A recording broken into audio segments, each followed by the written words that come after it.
Nous sommes donc sur Direct Gestion. Nous allons parler avec vous, François Chollet, directeur général de Montségur Finance. Première question, qui êtes-vous? Quel a été votre parcours? Alors j'ai commencé il y a une vingtaine d'années ce métier comme analyste financier dans une société de gestion qui appartenait à Gérard-Augustin Normand, qui était un agent de change qui s'appelait Richelieu Finance.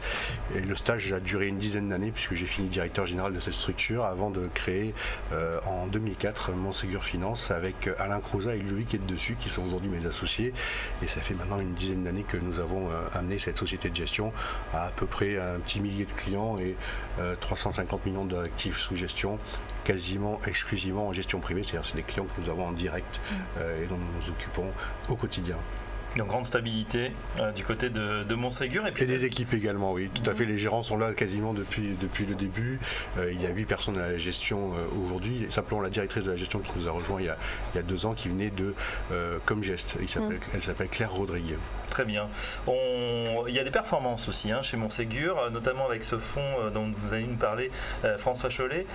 Montségur Rendement, une thématique assez inattendue si on regarde le début d'année et qui fait des bonnes performances alors que les fonds Conviction ne sont pas si terribles. Parlez-nous de Montségur Rendement. Alors en fait c'est un fonds qui est vraiment basé sur un process d'investissement qui recherche le maximum de visibilité sur l'entreprise et le métier et sur le chiffre d'affaires et un maximum de rémunération pour l'actionnaire, que ce soit au travers des dividendes, que ce soit au travers de toutes les politiques de rémunération. Ça peut être les rachats d'actions, ça peut être vraiment tout ce qu'il est possible de faire pour améliorer les attributions d'actions gratuites. Je pensais à Liquide par exemple qui attribue régulièrement des titres gratuits à ses actionnaires.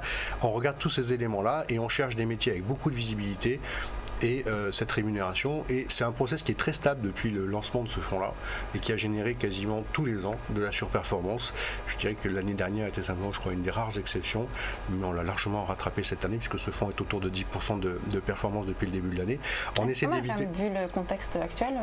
Oui, il y a un effet rattrapage et puis vous avez là-dedans aussi beaucoup de métiers sur lesquels il y a des leviers de dette importants. Je pense à tout ce qui est concessions qui ont été beaucoup embêtés avec cette dette et qui aujourd'hui se retrouvent dans des conditions de financement et de taux de crédit extrêmement bas et qui en profitent largement. Donc je dirais qu'il y a une cohérence derrière ça, et puis le retour en grâce aussi de certaines utilities, donc les services aux entreprises. Voilà, je dirais que vraiment l'objectif c'est d'essayer de trouver des modèles qui ne soient pas des modèles déflationnistes, ce qui est souvent le cas dans les valeurs qui distribuent des gros dividendes. C'est souvent parce que le titre a beaucoup baissé après une stagnation du développement de l'entreprise.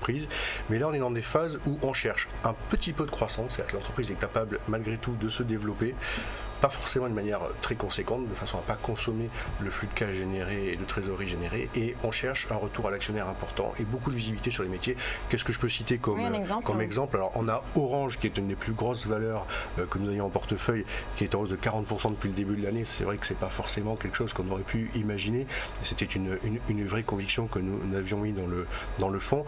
Je peux citer d'autres métiers, je pense aux opérateurs par exemple satellites comme SES Global ou Eutelsat, qui ont des projets à 30 ans, qui vendent à l'avance les 30 années d'exploitation de ces positions satellitaires, qui sont assurées sur tous les lancements. Si jamais ça se passe mal et le satellite n'est pas lancé sur la bonne orbite, eh bien il y a une assurance qui couvre le lancement. Il y a très peu de risques, beaucoup de visibilité, des marges à peu près stratosphériques, je crois qu'on est au-dessus de 75% de marge là-dessus, et à peu près 4 ou 5% de rendement selon les deux dossiers, avec des politiques de rachat d'actions. Bref, en tant qu'actionnaire, vous êtes bien traité, vous avez des parcours boursiers qui sont, en tout cas pour SES Global, relativement sereins. Il y a eu quelques avertissements sur Eutelsat, mais le titre s'est bien rattrapé depuis. Voilà des métiers qu'on peut apprécier. Vous avez aujourd'hui une valeur qui fait l'objet d'un fort recul qu'on va, je pense, largement repondérer, qui est Néopost, qui vient de faire un deuxième avertissement. On perd 13% à l'ouverture. Typiquement, c'est pareil, c'est des machines à affranchir. Vous avez énormément de visibilité sur ce métier-là. On a retrouvé un petit bout de croissance sur le développement, et de ce point de vue-là, je pense que c'est une idée pour les 3 prochaines années qui peut être intéressante à avoir en portefeuille, surtout qu'aujourd'hui elle est en solde. Vous allez justement aborder là toutes ces valeurs qui sont vos convictions tout à l'heure dans le débat de Direct Gestion. On va passer d'abord tout de suite à notre édito.